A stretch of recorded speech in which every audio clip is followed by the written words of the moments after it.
Hello again. Now the main stories in London. A man has been charged with the murder of a teenager in Haringey.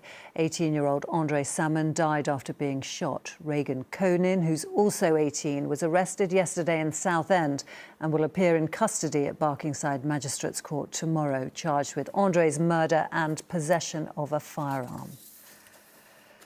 A 4-year-old boy has been rushed to hospital after being mauled by a dog in East London. Emergency services arrived at a playground in Ackroyd Drive where the boy suffered multiple bite injuries.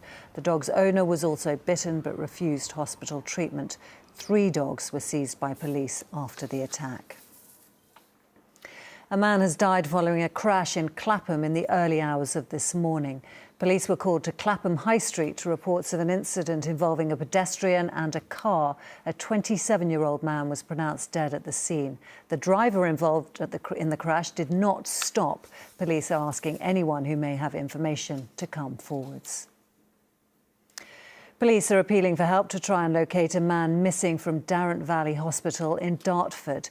There are medical concerns for Joseph Bruno, who's 48 and who's believed to have left the hospital yesterday morning. It's thought he headed towards the Bexley Heath and Woolwich areas of London. This coming Saturday marks the final legal surgery being held by Solicitors Lee Day in Streatham to help those affected by the Windrush scandal. The 75th anniversary of Windrush reignited discussions on the treatment of the Windrush generation by the UK government and the Windrush compensation scheme. The law firm says some of its clients were initially rejected for compensation but then offered tens of thousands of pounds after their cases were reviewed. It's fast become one of the world's leading city centre 10Ks, and this morning more than 17,500 people set off in the A6 London Run. The event took runners around some of the capital's most iconic sites, including the London Eye, Big Ben. Anna Geary joined them at the starting line. 3, 2,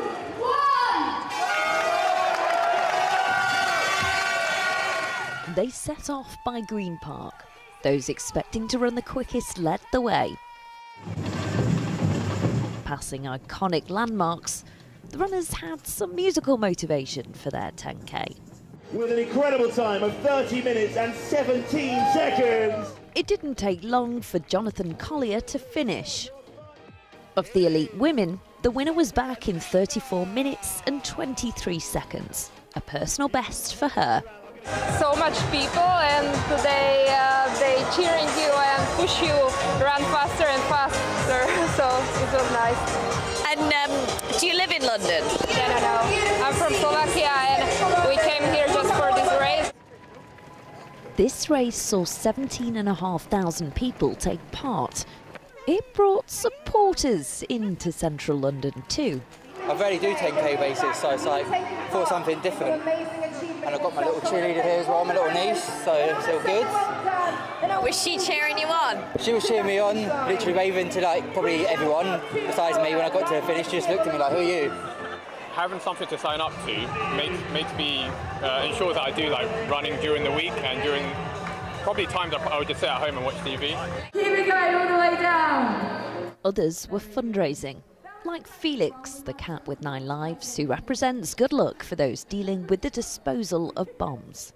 I'm running for Felix Fund, the bomb disposal charity today, raising money for serving and ex-members of the bomb disposal community to help people with mental health, dealing with the welfare of serving and veteran members and their wider families as well. It's absolutely super charity. After sweating for the cause, Matthew's mood tonight is likely to resemble another furry friend from today's race. But for those inspired to take on the iconic route, registration is already open for next year. Anna Geary, ITV News. Well, it was a bit of a grey day for all those runners. Let's see how the rest of the week is looking. Here's the full weather forecast with James.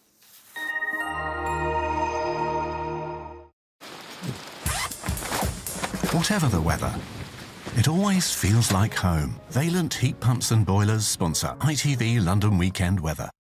Hi there, good evening. We get a little bit of a break from the rather unsettled weather that will return through the week. Little ridge of high pressure there for tonight and tomorrow, but then we start to see the rain moving through and plenty of showers. The showers being driven by this one low pressure system. They'll be with us for much of the week. And as far as tonight goes, the showers from today easing off. We start to see the cloud breaking up and plenty of clear spells by the end of it. Temperatures on the mild side, but hopefully not too humid, so reasonable for sleeping, looking at lows of around 13 or 14 Celsius. Might pick up a little bit of mist in outlying areas. Tomorrow then, not a bad start to the day. Some good sunshine out there to enjoy. Yes, we will pick up some fair weather cloud. Outside risk of 1 or 2 showers, but you can see far more showers out towards the north and west of us. So we fare reasonably well. It will be a little bit breezy though, and temperatures topping out at a comfortable 23 or 24 Celsius. There will be some wet weather around early on Tuesday, but that clears away to a few showers. 1 or 2 of those could linger a reasonable while, but highs of 23 on Tuesday. Risk of seeing 1 or 2 showers on Wednesday too, but really some good sunny spells in between. Here's your pollen. Valent Heat Pumps and Boilers sponsor ITV London Weekend Weather.